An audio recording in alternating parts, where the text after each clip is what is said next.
Ninachosisitiza ni nini? Kuna watu wanategemea uadilifu wa kiongozi uliyepo pale unayeamulia kuhusu maisha yake. Wewe ndo unaamulia kuhusu ardhi yake, wewe ndo unaamulia kuhusu fidia yake, lakini pia wewe ndo unayeamulia pale anapoonewa. Ndio maana ya uwepo wa serikali. Sitaki kuwa mzuri kwa kila mtu. Mahakama imeshasema mwenye haki ni huyo hapa, alafu yule ambaye amepora haki anang'ang'ania kwa nguvu. Serikali unaingilia kati unusuru yule ambaye anataka kutumia mabavu kupora haki ya mwenzake.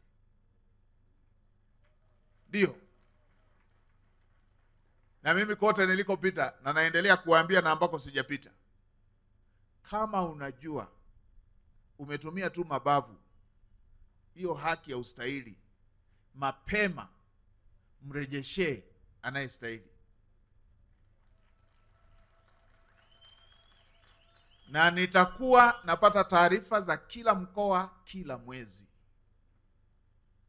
Na mimi kwa wale ambao hawatafanya haya kwa hiari, nitawashikisha adabu wote wanaokosea wenzao.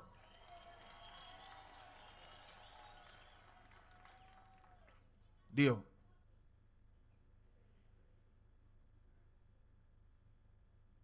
Lazima Watanzania wote wafurahie matunda ya uhuru wa nchi yao. Hakuna mahali panaposema ukishakuwa na mali, ukishakuwa tajiri, wewe ni Mtanzania na nusu na wengine ni nusu wa Tanzania.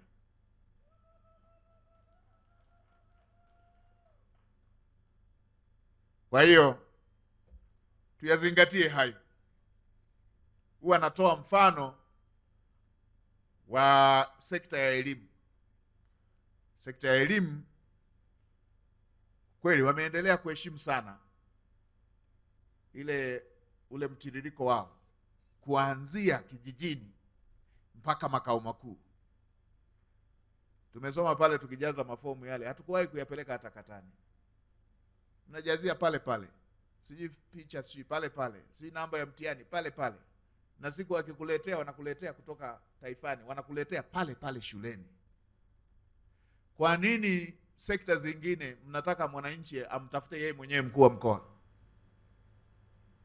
Yaani pana mtendaji wa kijiji kuanzia pale pale, yuko wa kata, yuko wa tarafa, yuko. Kwa nini mnataka mwananchi yeye mwenyewe ahangaike na kero yake mpaka kwa rais?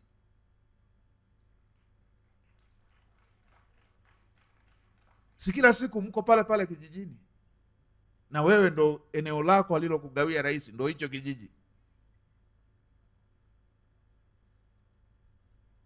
Ukitoka kijijini ukaenda mkoani unaenda kufanyaje? Unaenda kutembea.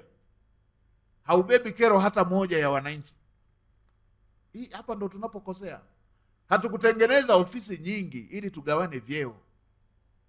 Tumetengeneza ofisi nyingi kuwasaidia wananchi kero yao asiende mbali. Hasa kila leo mpaka mstaafu tunataka aende Dodoma kufuatilia mafao yake.